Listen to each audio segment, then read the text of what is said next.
kearifan lokal Sumatera Barat di pagi hari ini ya. Dan tentunya kita masih bersama Bapak Hasanuddin, Dr. Hasanuddin MSI, Datuk Tan Patih dari Fakultas Ilmu Budaya UNAN Padang. Baik sahabat, kita sapa langsung kebersamaan kami dengan beliau di eh, aplikasi atau sambungan Zoom bersama kami pagi hari ini. Baik, kita sapa. Assalamualaikum warahmatullahi wabarakatuh. Selamat pagi Pak Hasan. Waalaikumsalam warahmatullahi wabarakatuh. Selamat pagi Pak Adit. Iya, bagaimana Pak? Bisa diterima dengan baik suara saya Pak? Alhamdulillah, baik. Alhamdulillah, iya.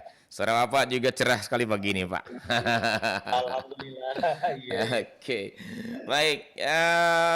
Sepertinya kita hari ini mulai beralih topik ini Pak ya. Setelah sekian minggu kita kita bergulat dengan kato ya, dengan kata-kata di Iya, Minangkabau. Nah sekarang kita mencoba melihat dari sisi kekerabatan gitu ya. Nah, ya, sebagaimana kita ketahui Pak Hasan, dan itu sudah sangat dikenal oleh mungkin hampir dunia mengenal gitu ya Pak ya. Yang jelas mungkin orang Nusantara pun ya, udah kenal kalau Minangkabau itu memakai kekerabatan matrilineal, kan gitu ya Pak ya. Garis keturunan berdasarkan ibu. Dan ya, uniknya di Nusantara, bahkan di dunia barangkali Minangkabau adalah komunitas ataupun suku bangsa yang memakai matrilineal terbesar ini Pak ya. iya, Oke, baik. iya, Nah, untuk itu pada pagi ini kita akan coba mengangkat topik ini dalam perbincangan dengan topik rahasia kebertahanan matrilineal Minangkabau ya. Sahabat budaya, topik kita pagi ini adalah rahasia kebertahanan matrilineal Minangkabau. Dan Anda nanti bisa bergabung sahabat di dua line telepon yang sudah kita sediakan seperti biasa 0751 812 414 atau 0811 6609 240. Nah, sahabat daya yang menarik dari topik ini adalah kebertahanan matrilineal Minangkabau ini sahabat budaya. Dari sekian suku bangsa yang ada di Nusantara ini rata-rata semuanya memakai patrilineal. Sementara Minangkabau lah dan ada suku komunitas kecil kalau nggak salah di bagian lain di Nusantara ini yang memakai matrilineal. Namun sampai detik ini tidak pernah bergeser setapak pun dari sistem kekerabatan ini. Ini apa rahasianya gitu ya Pak Hasan ya? iya, iya. Oke, baik Pak Hasan. Sebelum kita lebih jauh dalam kajian ini, barangkali ada baiknya Bapak eh, awali dulu dengan sebuah prolog tentang matrilineal Minangkabau ini. Silakan Pak Hasan. Baik.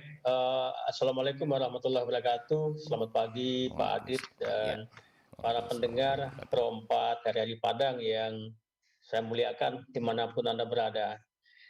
Sesuai dengan apa yang dihantarkan oleh Pak Adit tadi bahwa Minangkabau adalah salah satu komunitas terbesar matrilineal di dunia. Komunitasnya sekarang kalau kita coba menghitung penduduk Sumatera Barat yang kira-kira hasil sensus tahun 2010 adalah 4,2 juta dan Sumatera Barat adalah dihuni oleh secara mayoritas oleh etnik Minangkabau yang diperkirakan sekitar 90 atau 95%, maka jumlah penduduk Minangkabau di Sumatera Barat lebih kurang 3,8 juta atau sampai 4 jutaan. Dan itu pun juga diperkirakan adalah perantau yang artinya orang Minangkabau yang bukan berdomisili di Sumatera Barat itu diperkirakan sama atau mungkin lebih banyak dari yang berdomisili di Sumatera Barat. Oleh karena itu adalah sekitar 4 jutaan pula sehingga jumlah penduduk Minangkabau yang ada di dunia ini lebih kurang sekitar 8 jutaan. Kalau dihitung dengan uh, populasi Indonesia tentu saja itu hanya sekitar 4% paling tinggi ya. Uh, jadi itu adalah komunitas matrilineal terbesar di dunia. Karena apa? Di Nusantara ada teridentifikasi ada 2 atau 3 komunitas kecil di Nusa Tenggara Timur. Ada suku Ngada, ada suku Belu di NTT yang konon juga adalah matrilineal, tetapi wilayah teritorialnya atau besaran komunitasnya itu lebih kurang sebesar seluas sebuah desa atau sebuah nagari di Minangkabau. Sementara Minangkabau yang ada di Sumatera Barat itu ada sekarang yang berdasarkan adatnya ya, nagari berdasarkan berbasis satuan adatnya itu sekitar 543 buah nagari. Artinya ada 500 kali lebih besar dibanding yang ada di NTT. Kemudian yang biasa dirujuk juga adalah adanya suku Merina di Madagaskar dan beberapa suku yang lain kalau para pendengar mau menelusuri di Wikipedia juga ada, misalnya ada suku Garo yang tinggal di negara bagian Magalaya di timur laut India, itu juga disebut sebagai matrilineal. Ada suku Mosuo yang ada di barat daya Cina, misalnya, itu juga adalah suku matrilineal. Lalu ada suku Hopi. Hopi juga ada suku Navajo yang disebut di Amerika Serikat, itu bagian dari suku Indian di Amerika Serikat. Kemudian ada juga suku Iroquois yang juga ada di Amerika Serikat. Kemudian ada juga suku Ovambo yang disebut juga di sana. Kemudian ada suku Akan yang tinggal di Ghana. Jadi ada beberapa komunitas kecil-kecil dari suku matrilineal yang ada di dunia, dan Minangkabau adalah satu suku atau komunitas terbesar yang diperkirakan jumlah populasinya tadi lebih kurang dari 8 juta orang ya. Lalu berdasarkan yang menjadi pertanyaan kita adalah mengapa bisa bertahan? Nah, kita mau lihat dulu bagaimana proses ya atau secara antropologis apa sih sesungguhnya kekerabatan itu? Bagaimana proses perkembangan dan maksudnya adalah bagaimana posisi kekerabatan matrilineal itu secara antropologis. Para ahli antropologi sependapat bahwa garis keturunan matrilineal itu merupakan model garis keturunan tertua dalam kehidupan manusia. Misalnya ahli evolusi yaitu Wilken itu memang mengatakan proses perkembangan peradaban dan kehidupan manusia itu mulai pertama dari keturunan ibu matrilineal. Setelah itu berkembang menjadi patrilineal, dan yang ketiga adalah parental. Jadi matrilineal pertama berdasarkan kepada garis ibu, setelah itu berkembang menjadi patrilineal dan seterusnya parental. Matrilineal adalah bagaimana garis keturunan sebuah komunitas etnik atau suku bangsa itu ditarik berdasarkan garis ibu. Mengapa itu terjadi? Secara antropologis disebut karena pada masa lalu dalam kehidupan manusia yang dalam peradaban masyarakat manusia purba itu antara seorang ibu dengan anaknya begitu dekat karena memang alamiahnya seperti itu, karena yang mengandung adalah ibu, yang melahirkan, menyusui sampai membesarkan adalah ibu. Jadi ikatan batin antara anak dengan ibu itu begitu kuat sehingga terjadilah garis keturunan seperti itu. Kemudian pada masyarakat yang berkembang setelah itu adalah mengapa jadi patrilineal? Karena laki-laki sudah menjadi bagian dari kehidupan rumah tangga sesuai dengan kecenderungan dominasi laki-laki terhadap perempuan, maka terjadilah perubahan menjadi patrilineal sehingga anak-anak semuanya harus ikut garis keturunan ayah. Dan yang ketiga adalah parental. Itu kesamaan antara ayah dan ibu, laki-laki dan perempuan. Jadi seorang anak mengikuti ayahnya dan sekaligus juga ibu. Jadi ketiga itulah digambarkan secara antropologis bahwa perkembangan kehidupan manusia dari manusia purba sampai sekarang itu matrilineal, patrilineal, dan parental.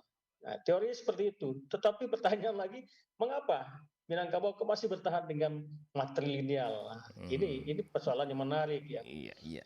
Kemudian teori lain adalah tentang antropologi juga adalah masalah perkembangan itu, yaitu peralihan manusia purba dari berburu meramu dan menuju ke manusia dengan pola hidup bercocok tanam. Diakui juga peralihan hidup manusia zaman batu adalah berburu dan meramu. Nah, jadi setelah itu barulah dia bercocok tanam secara bertahap. Dan perubahan itu selama ribuan tahun katanya. Nah, dan beberapa periode masa peralihan itu antara manusia peramu, pemburu dengan manusia bercocok tanam itu bisa berdampingan. Jadi pemburu dan petani ya. Jadi pemburu dan peramu itu pada hidup berdampingan dengan masyarakat dengan pola hidup bertani yang bercocok tanam.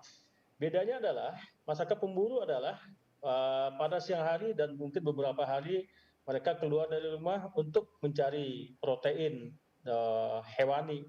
Mereka berburu, kemudian bisa saja hari itu kembali pulang kalau dapat buruan atau mungkin beberapa hari. Sehingga yang di rumah adalah tinggal ibu dan anak. Itu menyebabkan ikatan batin mereka lebih kuat seperti teori pertama tadi. Yang kedua adalah masyarakat petani itu sudah bercocok tanam. Mereka sudah hidup dalam sebuah keluarga yang menyatu sehingga ayah, ibu dan anak-anak berkumpul dalam sebuah rumah. Dan itu seperti kita gambarkan tadi, maka laki-laki menjadi dominan dan yang berkembang adalah kekerabatan patrilineal. Anak-anak ikut garis bapak. Jadi berdasarkan itulah terjadi perubahan-perubahan yang demikian. Dan kalau begitu Minangkabau adalah termasuk masyarakat pemburu dan peramu berarti. Tetapi setelah berkembang menjadi masyarakat petani yang bercocok tanam dan bersatu, tapi mengapa? Pertanyaan kembali dari Pak Adi tadi, mengapa Hmm, matrilineal masih bertahan, tidak berkembang berubah menjadi patrilineal gitu ya. iya, iya, iya. Jadi hal yang demikian menjadi tanda tanya. Lalu kalau kita coba telusuri pula berdasarkan bagaimana dengan Minangkabau ini, tentu saja rujukannya memang kita agak sulit mendapatkan sumber yang meyakinkan dan valid ya. Hmm, Karena pertama orang Minangkabau dalam tradisi budayanya adalah berkembang dalam masyarakat lisan sebagian besar. hmm, Jadi lebih banyak berbahasa dengan bahasa lisan. Nyaris tidak ada bukti-bukti tertulis sampai mereka diperkenalkan kepada tulisan atau aksara yang terakhir yang dominan digunakan adalah aksara Arab Melayu, huruf Jawi. hmm, Jadi berdasarkan Tambo, rujukannya adalah Tambo. Tambo itu karena disampaikan secara lisan, itu variasinya banyak sekali. Nah, di situ salah satu ada yang menduga bahwa mengapa terjadi lahirnya sistem matrilineal? Kalau dalam Tambo pernah dikatakan bahwa karena asal usul orang Minangkabau dikaitkan dengan Iskandar Zulkarnain atau Alexander the Great, dan waktu itu digambarkan mereka berlayar dari sebuah tempat asalnya lalu mendapatkan sebuah batu karang yang dari jauh kelihatan seperti sebuah telur itik, lalu mendarat di sana dan ternyata terjadi peristiwa alam yang besar, air bumi bersentak naik, air laut bersentak turun. Artinya terdapat di situ tahu-tahu air surut. Itu lalu ternyata itu adalah puncak Gunung Merapi. Lalu di sana terjadi diperkirakan pelayaran demikian adalah ya diduga oleh sejarawan ya bahwa telah terjadi peperangan besar sehingga kalau terjadi peperangan perempuan dan anak-anak ini kan bagian orang-orang yang ada dalam posisi yang sangat tertekan dan mungkin juga anak-anak lahir dari peristiwa-peristiwa yang bukan melalui proses perkawinan yang lazim ya, sehingga sulit menentukan siapa ayah dari anak-anak tersebut. Nah, itu akibat perang besar. Oleh karena itu, maka untuk mencari garis keturunan, katanya menurut si Miral Manan dalam sebuah diskusi pada tahun 70, itu mengatakan kemungkinan itulah makanya disebutkan bahwa anak-anak mesti dibuat keturunan garis keturunan berdasarkan garis ibu. Nah, itu satu. Kemudian teori yang lain adalah mengatakan bahwa ketika ada proses ekspedisi Pamalayu katanya ya, ketika Majapahit mau mengembangkan perluasan kekuasaan, nah dia ada gerakan politik dan militer ke Minangkabau. Ternyata di Minangkabau karena orang-orangnya adalah orang-orang yang tidak suka berperang, suka berdamai, tidak punya angkatan perang yang kuat dan sebagainya. Kalau dalam Tambo kan digambarkan sebagai proses ada negosiasi teka-teki dan adu kerbau ya. Tetapi ada orang yang menafsirkan bahwa saat ekspedisi Pemalayu ke Minangkabau, orang Minangkabau menyambutnya dengan sangat ramah, menambut pasukan Majapahit yang ingin menaklukkan itu secara kekeluargaan dan disuruh menikah dengan salah seorang putri dari Minangkabau. Pada saat itulah dikatakan Datuk Ketemanggungan dan Perpatih menciptakan sebuah sistem bagaimana walaupun katanya dikaitkan dengan Aditya Warman ya, ada yang menyebut Aditya Warman datang lalu dikawinkan dengan seorang putri dari Minangkabau, diaturlah susunan sistem kekerabatan itu berdasarkan ibu. Karena apa? Kalau dia jadi raja, dia lalu berkuasa, tentu saja nanti kekuasaan itu diwariskan pada anak-anak mereka. Oleh karena itu hal itu tidak boleh terjadi. Maka diciptakanlah sistem matrilineal. Jadi pewaris harta yang bergerak dan tidak bergerak itu mesti diwariskan pada berdasarkan garis ibu, sehingga suaminya tidak berkuasa sama sekali atas warisan dan sebagainya. Itu konon, itu interpretasi yang berkembang sehingga muncullah sistem matrilineal. Tetapi ada teori yang lain, interpretasi yang lain bahwa ketika kalaulah itu disebut Aditya Warman, maka atau sesungguhnya juga ekspedisi Pamalayu kan pada masa raja masih dalam bentuk Raja Singasari ya, Raja Singasari. Tetapi anak Aditya Warman dicatat sebagai anak atau ya ayahnya orang Majapahit dan ibunya adalah orang Minang. Artinya memang ada perkawinan antara salah seorang petinggi kerajaan Singosari dengan anak Minang, lalu lahirlah Aditya Warman. Jadi artinya ketika perkawinan itu pun terjadi atau proses akomodasi kekerabatan, ketika seorang bala tentara pasukan pimpinan bala tentara Majapahit datang, disambut dengan sikap menerima secara kekerabatan, dikawinkan dengan seorang anak perempuan Minangkabau, posisinya kan sebagai orang Semando. Karena itu Aditya Warman ataupun siapapun lah dia yang menjadi raja yang merupakan keturunan Majapahit di Minangkabau tidak memiliki kekuasaan apa-apa. Yang itu digambarkan dalam Undang-Undang Minangkabau, Undang-Undang Luhak dan Rantau, yang mengatakan Luhak Bapanghulu, Rantau Barajo. Artinya rajo yang ada di Minangkabau itu hanya bersifat simbolik. Dia tidak memiliki kekuasaan atas Minangkabau atau atas Luhak di Minangkabau. Dia hanya bisa memiliki kekuasaan adalah daerah-daerah rantau, di daerah-daerah pinggiran, baik dataran tinggi, pantai timur Sumatera atau pantai barat Sumatera. Tetapi di daerah inti Minangkabau, raja tidak berkuasa sama sekali. Itu yang digambarkan Pak Adit. Jadi mengapa terjadi peristiwa sistem kekerabatan di Minangkabau berdasarkan matrilineal, itulah kira-kira secara antropologis begitu, dan secara historiografi tradisional Minangkabau yang berdasarkan kepada Tambo juga seperti yang saya gambarkan tadi. Baik. Begitu, Pak. Baik Pak Hasan, terima kasih banyak prolognya Pak Hasan, dan menarik sekali ini mulai kebuka tirainya Pak Hasan ya, kenapa matrilineal diambil oleh ini moyang orang Minangkabau Pak Hasan ya. Jadi ternyata ada persoalan kepentingan juga nih Pak Hasan ya. Untuk menjaga gitu ya. Tapi sebelumnya berarti sudah matrilineal juga Pak ya? Berdasarkan antropologi tadi kan berarti patrilineal itu sudah ada sebelum Pagaruyung ada kan gitu ya Pak Hasan ya? Iya. Oke, baik. Ya kalau kita pakai teori antropologi pastilah awalnya matrilineal. Matrilineal ya. Iya. Artinya seluruh kebudayaan itu matrilineal Pak Hasan? Iya, Kemudian jadi beralih, berdasarkan heeh, ya semuanya Pak semuanya Ade. matrilineal ya, karena pemburu dan pramu tadi Pak ya. Ya, artinya ya pada awalnya mereka manusia purba itu adalah pemburu dan peramu karena Hmm, belum terbiasa bercocok tanam atau memelihara budidaya pertanian atau budidaya peternakan. hmm, Jadi oleh karena itu mereka masih memburu kan gitu. Dan anak-anak tinggal di rumah dengan ibunya, makanya Iya, matrilineal Pak ya. iya, Oke, baik. Kemudian setelah dari peralihan era menjadi zaman bercocok tanam, maka orang iya, rata-rata pindah ke patrilineal gitu ya, Pak ya. iya, iya. Nah, sementara sampai saat ini Minangkabau masih matrilineal. Ini yang menariknya bahasan. Oke. Iya, Baik. menarik. Kita kita akan coba gali lebih jauh nanti bahasannya tentang matrilineal Minangkabau ini. Tepatnya dalam topik rahasia kebertahanan matrilineal Minangkabau. Sebenarnya ini topik kita tinggal sedikit nih. Kebertahanan matrilineal Minangkabau dari masa ke masa gitu ya.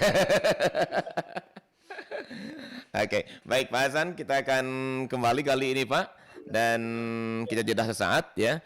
Baik pendengar, kami masih bersama Anda nanti setelah jeda pariwara ini. Anda yang ingin bergabung silakan di 0751 812 414 ataupun di 0811 66 09 240. Baik Pak Hasan, kita akan kembali di kearifan lokal setelah kami hadirkan pariwara berikut ini Pak. Baik.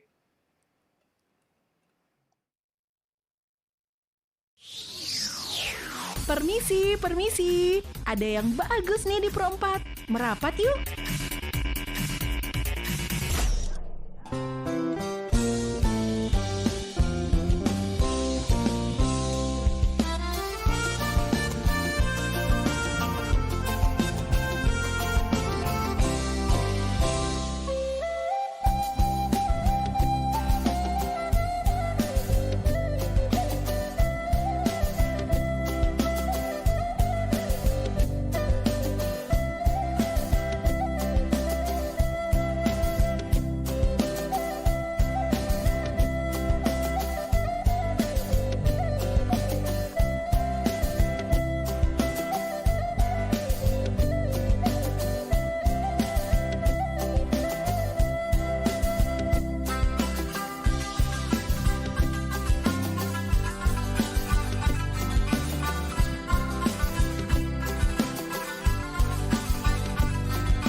Kita masih di dialog interaktif kearifan lokal Sumatera Barat pagi hari ini, dan tentunya masih bersama narasumber kita Bapak Dr. Hasanuddin MSI Datu Tanpatih, Dekan Fakultas Ilmu Budaya Universitas Andalas Padang. Baik Pak Hasan.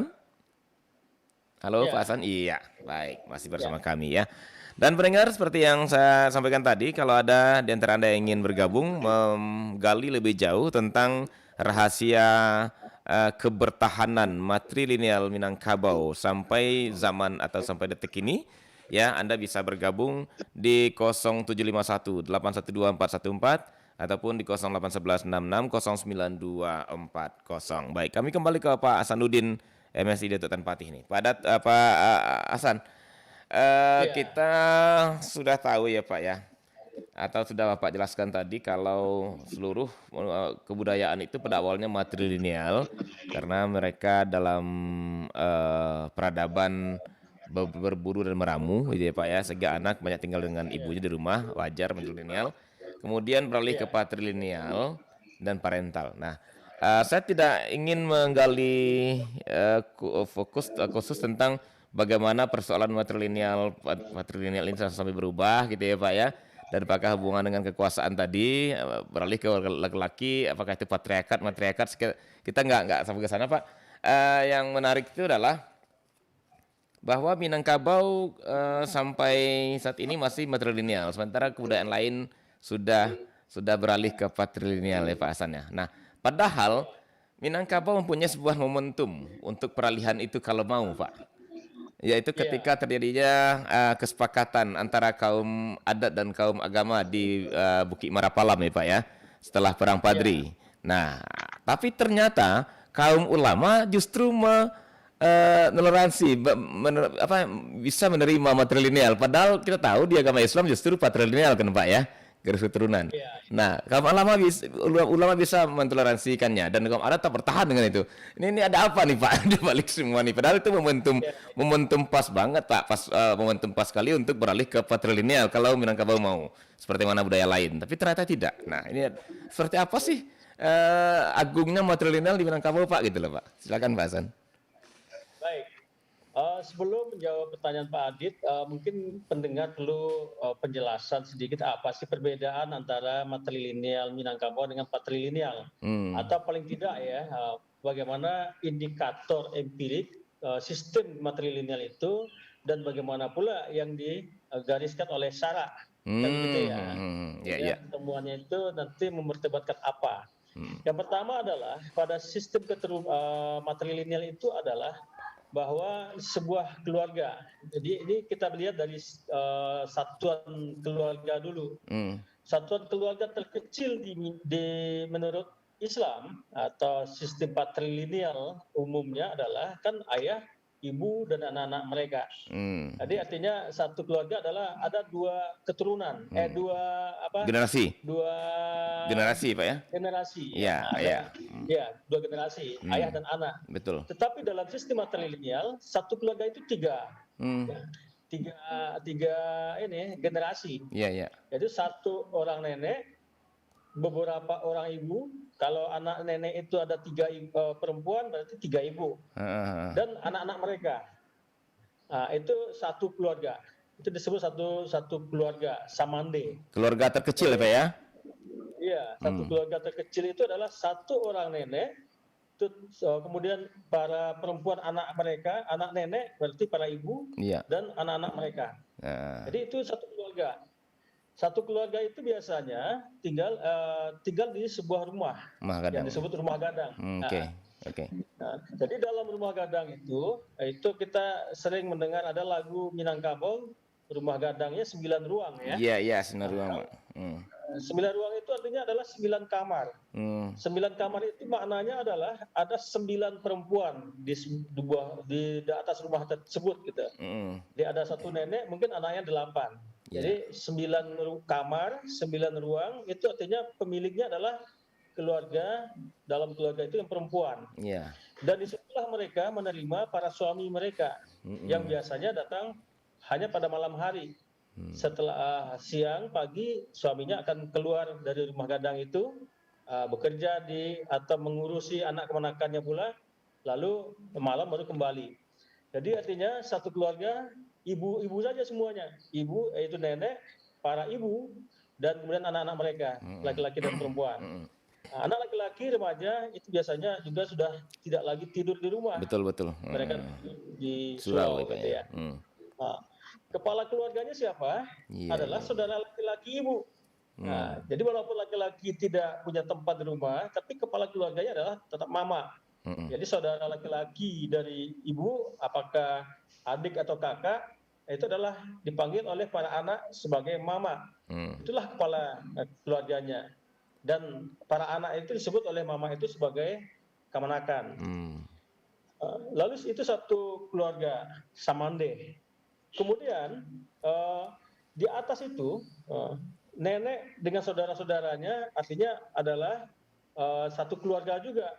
Satu keluarga artinya himpunan beberapa keluarga matrilineal itu yang Samande atau seibu itu disebut satu parwi. Saparwi. Oke. Satu perut gitu ya. Artinya sudah mekar dia ya, dua nenek atau lebih itu dengan keturunan-keturunan itu adalah satu keluarga yang disebut dengan keluarga Saparwi. Kepalanya adalah pimpinannya adalah Tungganai. Itu biasanya yang para mama yang tertua. Itulah yang diangkat sebagai pimpinan dari kerabat yang terdiri dari keluarga turunan dari beberapa orang nenek yang satu keturunan. Yang Sapari tadi Pak ya? Yang Sapari ya. Berarti pimpinan kau, pimpinan keluarga mama, kemudian pimpinan Sapari Tungganai deh Pak ya? Tungganai ya. Oke. Artinya itu udah 4 generasi. 4 generasi. Iya betul.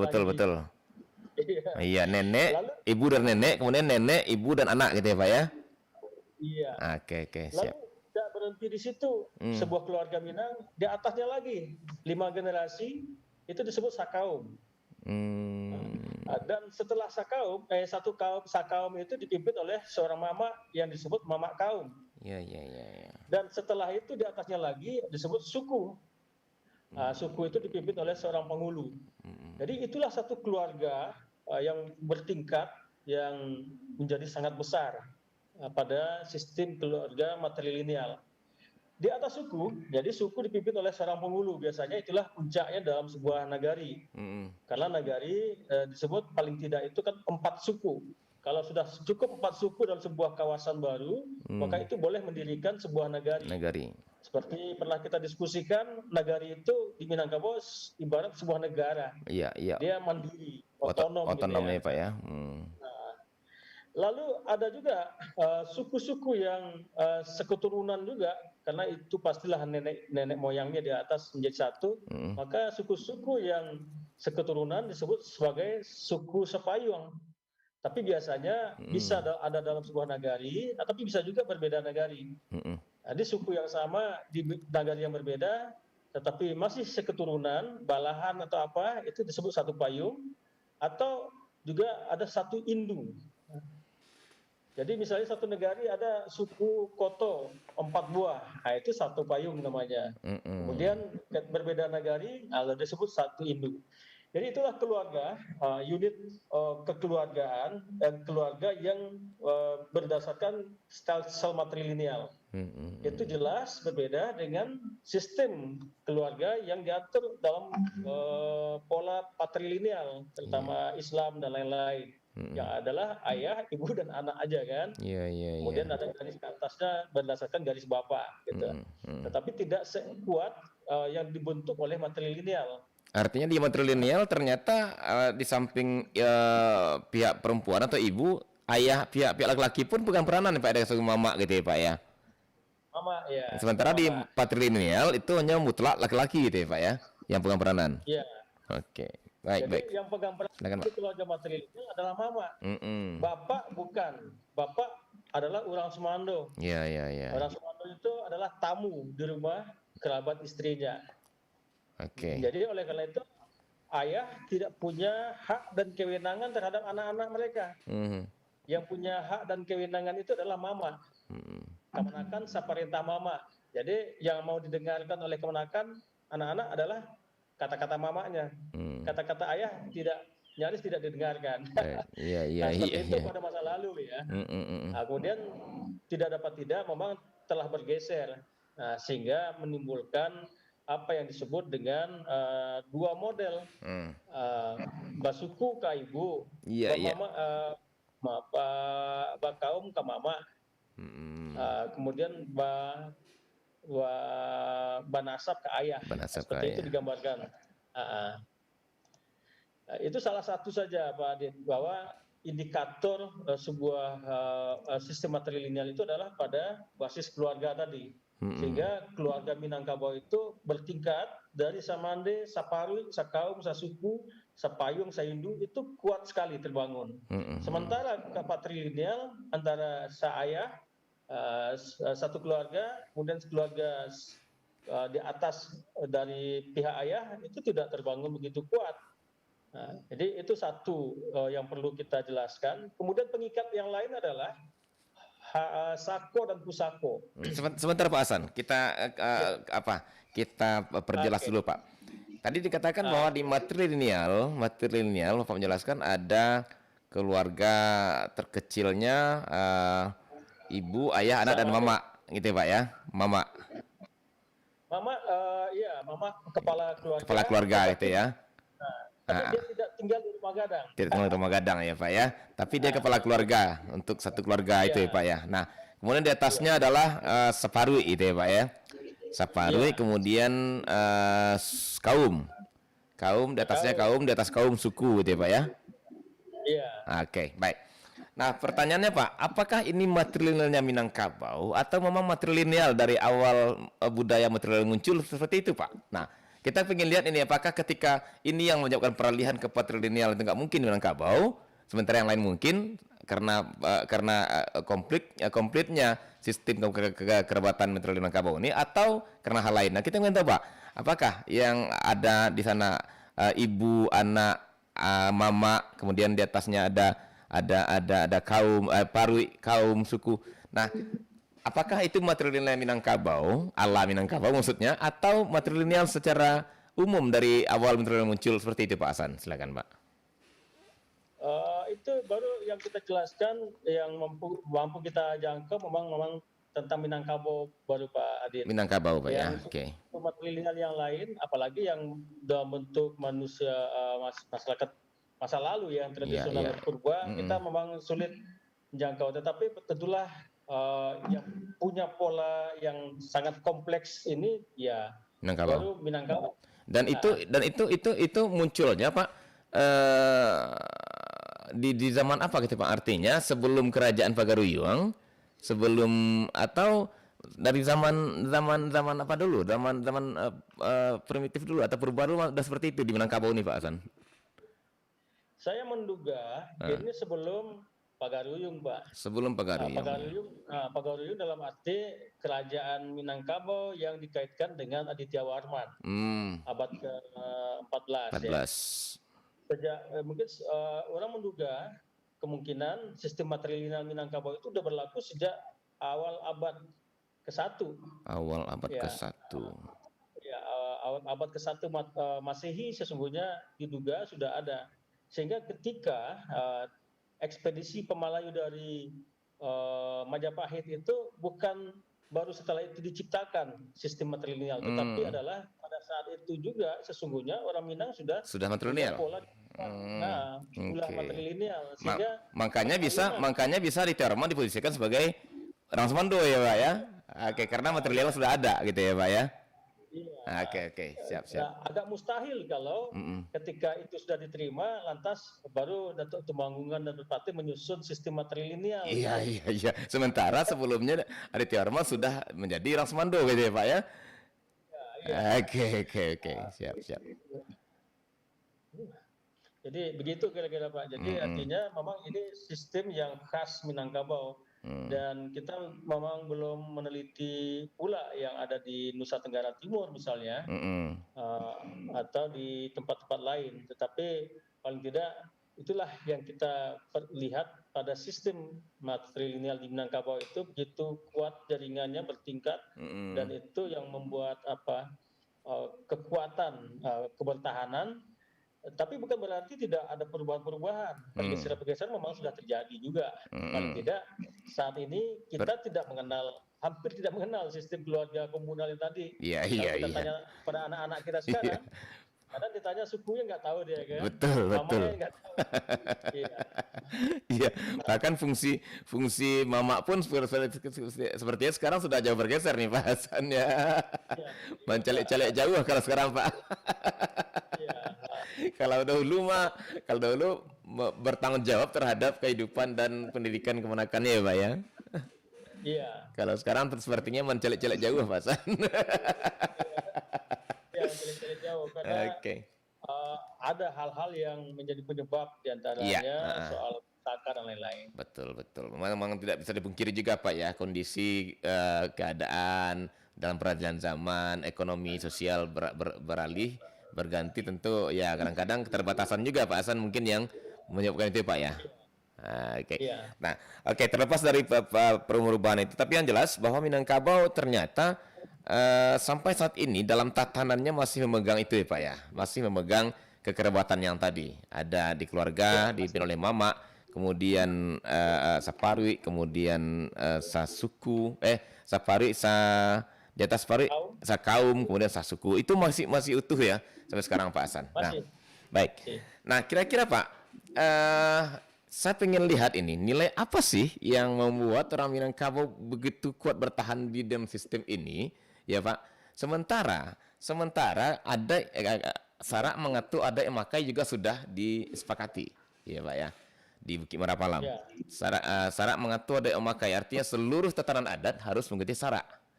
Nah, di Sarak keturunan itu adalah patrilineal, keturunan ayah.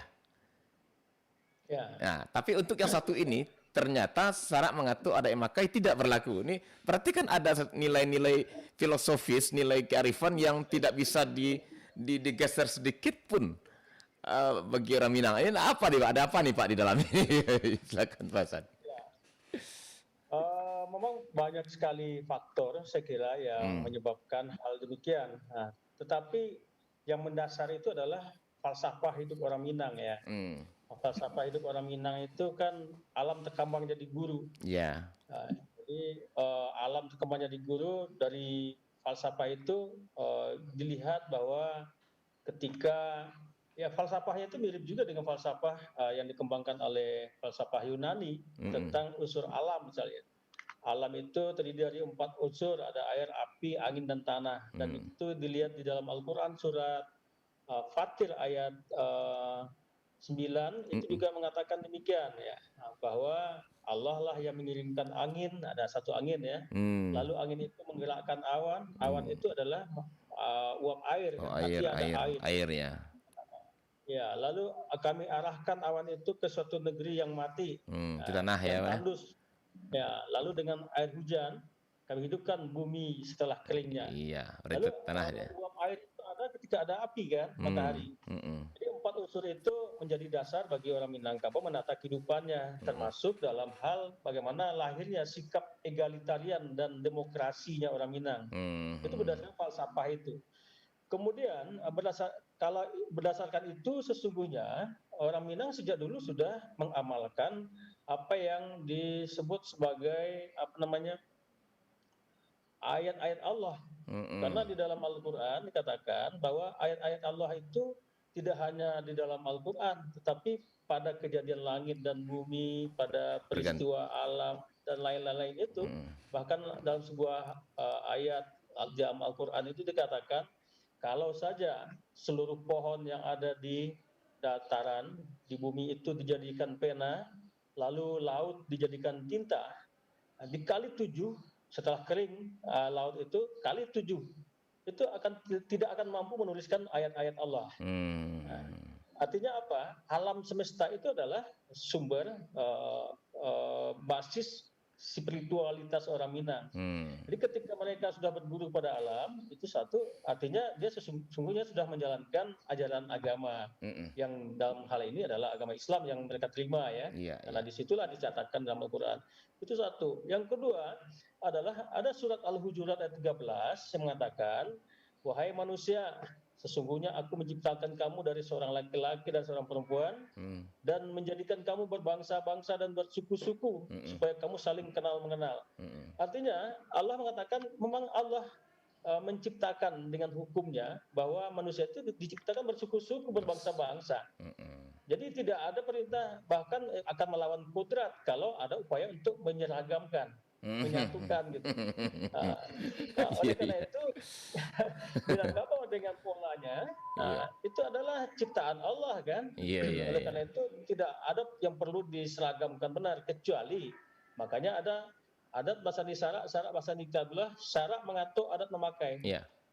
Syarak mengatakan bahwa memang Allah yang menciptakan suku-suku dan bangsa-bangsa itu, tetapi yang harus disatukan apa? Hanya ketakwaan, keimanan, dan spiritualitas itu. Oke. Jadi oleh karena itu bagian-bagian dari adat Minangkabau yang tidak cocok dengan Islam, ya memang harus diubah. Kalau adat dalam arti dalam pengertian misalnya sebuah kebiasaan-kebiasaan. Aturan-aturan nih, Pak ya. Iya, dalam contoh kasus misalnya karena ada kaitan antara mengapa ada adu kerbau.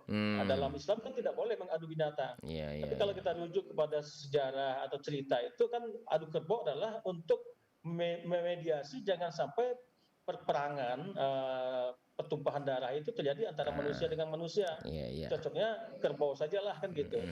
Itu jadi tradisi misalnya, maka itu dilarang ya. Sekarang berhenti. Jadi syarak mengatur tidak boleh mengadu binatang, ya Iya, iya, dihentikan. iya. Tetapi yang tidak bertentangan, ya tidak perlu diubah. Misalnya ketika kawin di dalam Islam boleh kok kawin antara orang bersaudara seibu. Ibunya yang bersaudara, anak-anaknya boleh saling kawin menurut Islam misalnya. Tetapi dalam adat kan dilarang karena itu dianggap satu keluarga. Islam tidak memaksa. Karena apa? Kan tidak ada paksaan. Kamu harus kawin nih anak dari saudara ibumu. Tidak ada kan? Karena kalau itu dilakukan dilarang oleh adat, mengapa? Karena merusak struktur keluarga tadi.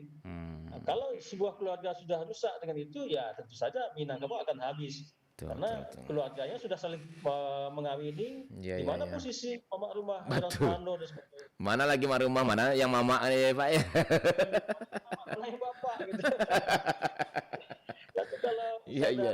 nanti anak-anaknya bisa juga manggil mama kan? Iya, mama. iya. Karena sudah ibunya kan. Betul. Jadi dalam hal-hal yang demikian, ketika akan mengganggu sebuah tatanan masyarakat yang sudah terbangun dengan baik dan Islam juga mengatakan itu tidak haram, maka di sanalah pertahanannya, dinamika pertahanannya atau pertahanan dinamisnya. Jadi fleksibilitasnya di situ, Pak Adit. Iya. Baik. Jadi saya kira itu kuncinya ya. Berarti sesungguhnya ketika kaum adat menolak untuk merubah atau tidak atau tetap bertahan di matrilineal ketika perjanjian Bukit Merapalam itu bukan berarti menentang Islam gitu ya Pak Hasan ya, tetapi sebenarnya adalah pemahaman yang lebih jauh tentang Islam gitu ya Pak Hasan. Iya benar Pak, benar. Jadi ada pertama dan itu sudah terlaksana juga ya. Memang di dalam perjanjian itu tidak dinyatakan mesti keluarga itu adalah keluarga inti, ayah, ibu, dan anak. Tidak. Tapi di situ bolehlah fleksibel. Kemudian yang muncul berikutnya adalah dalam hal sistem pewarisan. Ada alternatif. Ada pewarisan harta pusaka tinggi, ada hukum faraid gitu. Kemudian yang berikutnya adalah konsep tadi. Basuku menurut garis ibu secara matrilineal, tetapi banasab ke bapak. Iya, dipakai keduanya berarti ya Pak ya, Hasan. Iya. Dipakai keduanya. Ketika mengurus perkawinan, itu diurus oleh mamanya. Ketika nikah, itu yang bisa menikahkan seorang anak perempuan adalah ayahnya. Iya, betul. Itu adalah hal-hal yang prinsip seperti itu terjadi pergeseran. Asal tidak merusak tatanan gitu ya. Begitu ya. Baik Pak Hasan, makin menarik ini.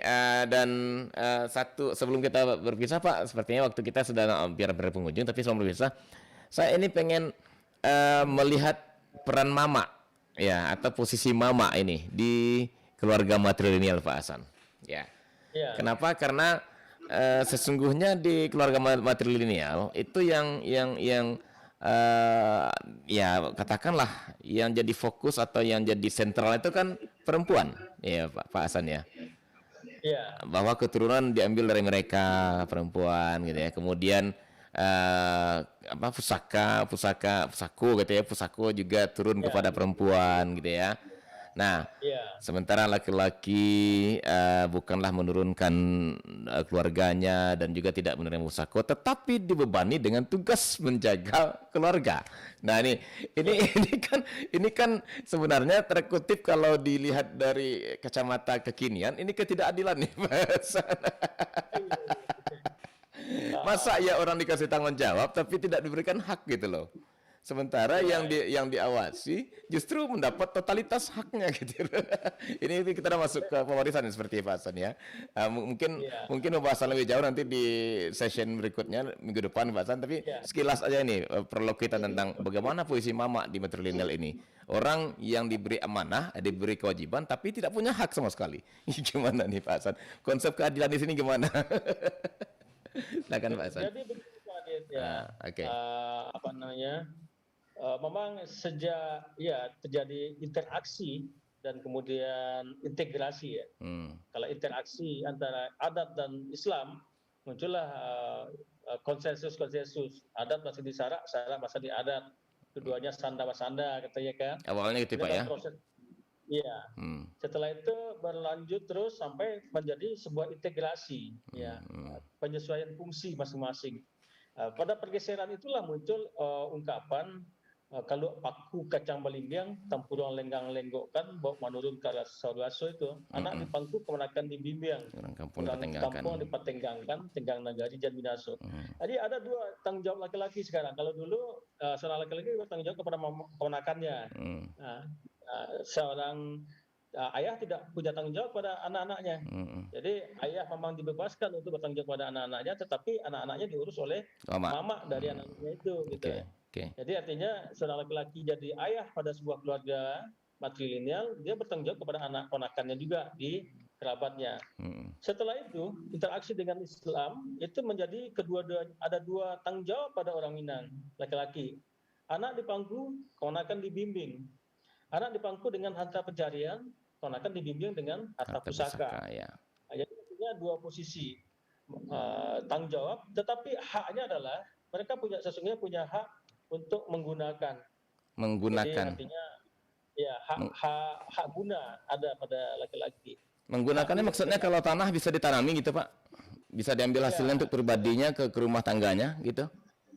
Ya, ada sawah misalnya, itu bisa diolah oleh si laki-laki dan hasilnya digunakan untuk keluarga batihnya dalam posisi demikian. Tapi untuk memiliki tidak. Iya. Ada kalanya juga kalau itu merupakan semacam hak penguasaan bisa, tetapi ada juga dalam bentuk mengolah sebagai petani penggarap juga ada yang demikian. Tapi ketika harta pusaka masih banyak, itu biasanya mempunyai hak guna. Baik. Nah, tapi ketika sekarang harta pusaka semakin terbatas, ya. Ini masalah. Semakin sulit. ini masalah Pak. akhirnya si mama atau laki-laki juga nuntut. Ngambillah dasar-dasarnya Islam boleh kok laki-laki dapatkan itu Pak. Karena keterbatasan pusaka yang semakin sedikit. Baik Pak Hasan, ini sepertinya pembicaraan kita menarik Pak. Dari garis matrilineal ini banyak hal nanti akan terungkap. Bagaimana posisi seorang ibu di rumah gadang, bagaimana seorang mama, kemudian juga bagaimana pembinaannya ke bawah dan seterusnya, sehingga ini yang membuat bisa matrilineal Minangkabau bertahan hingga detik ini di tengah kungkungan patrilineal lainnya gitu Pak Hasan ya. Ini kan menarik Pak Hasan ya. Setelah ribuan tahun pun matrilineal Minangkabau terjaga dengan ketat, dengan baik, sementara yang lain sudah berubah ke patrilineal. Baik, sepertinya kita mohon maaf Pak Hasan. Tanpa kita sadari kita sudah harus ke Jakarta Pak Hasan. Dan pembicaraan kita masih nyambung, akan kita sambung di session kedua, di part kedua seharusnya nih Pak Hasan. Dan ke depan kita akan lanjutkan Pak. Masih matrilineal Minangkabau Pak Hasan ya. Insyaallah Pak. Oke. Baik, sekali lagi terima kasih Pak Hasan, dan mudah-mudahan pembicaraan kita ini bermanfaat untuk bagaimana memperlihatkan kepada masyarakat kita, kepada anak-anakan kita, bahkan kepada dunia, beginilah Minangkabau memposisikan wanita, ya.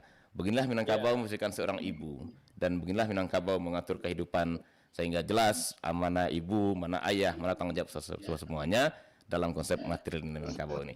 Baik, terima kasih Pak Hasan. Sampai ketemu lagi Pak di Kearifan Lokal minggu depan. Insyaallah kita akan masih bicara masalah matrilineal Minangkabau nih Pak.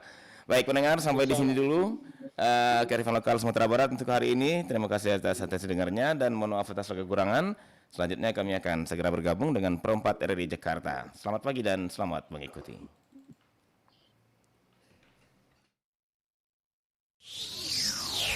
Permisi, permisi. Ada yang bagus nih di Perempat. Merapat yuk.